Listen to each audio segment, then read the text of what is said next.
La conscience humaine, cette expérience qu'on a tous là, au fond de nous, de vivre, de ressentir, c'est peut-être bien le plus grand mystère, non? D'où est-ce que ça vient, sérieusement?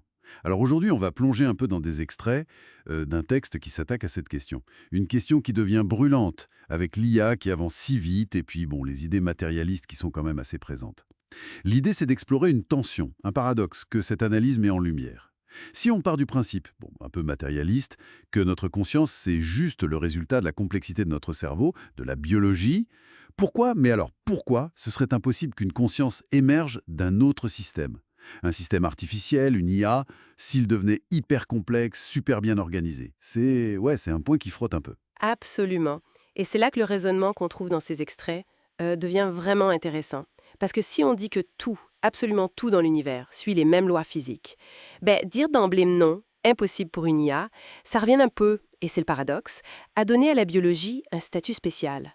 Presque une sorte d'étincelle magique, quoi, que la physique seule pourrait pas expliquer. Pourquoi la matière complexe, organisée, produirait la conscience ici, dans nos neurones, mais pas là, dans du silicium, mettons?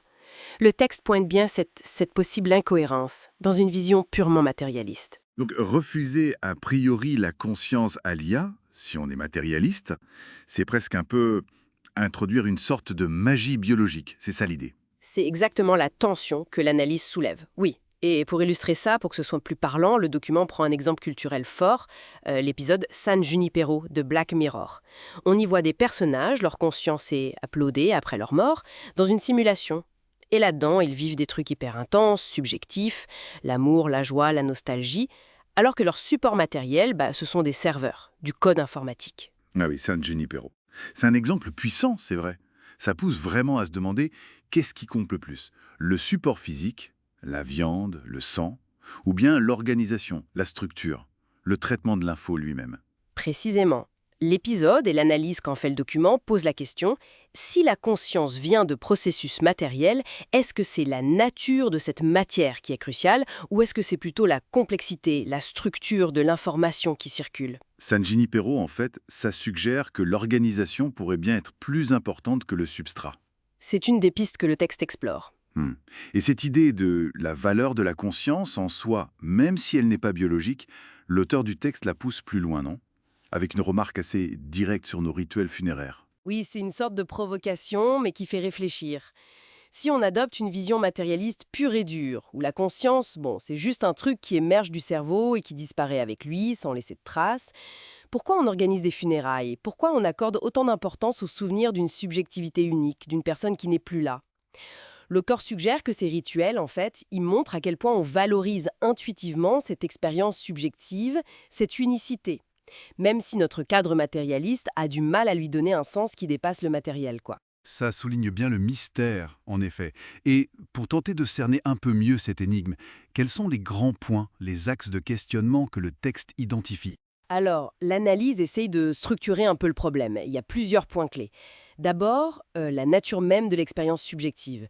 Ce que ça fait d'être soi, ou même d'être une chauve-souris, peu importe. Cette qualité interne, impossible à réduire complètement.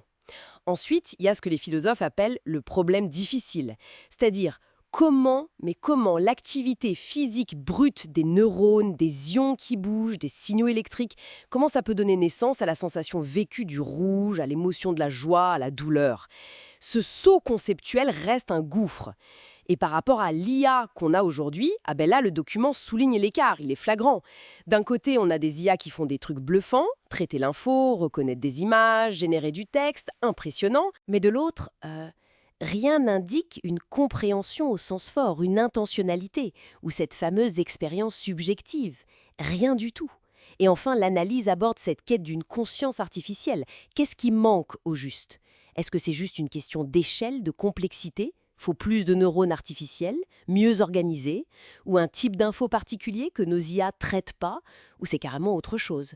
La question est grande ouverte. D'accord. Donc, si on essaie de résumer la perspective qui ressort de ces extraits, la position défendue, ce serait quoi? En gros, la position, c'est que notre propre conscience, elle, est un fait, indéniable, on la vit.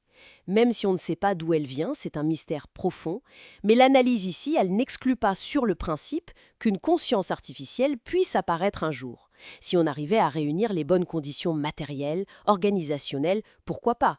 Cependant, elle insiste sur l'immense fossé qui existe aujourd'hui entre ce que font les IA, même les plus puissantes, et la richesse, la profondeur de notre expérience subjective. L'énigme fondamentale, elle, reste entière. Ce qui nous laisse avec une question finale, vertigineuse, posée à la fin du document. Si un jour, une vraie conscience artificielle émergeait, quelles seraient les implications? Comment ça changerait notre regard sur la vie, sur l'intelligence, et finalement sur notre propre place dans l'univers? C'est, de quoi laisser songeur, clairement.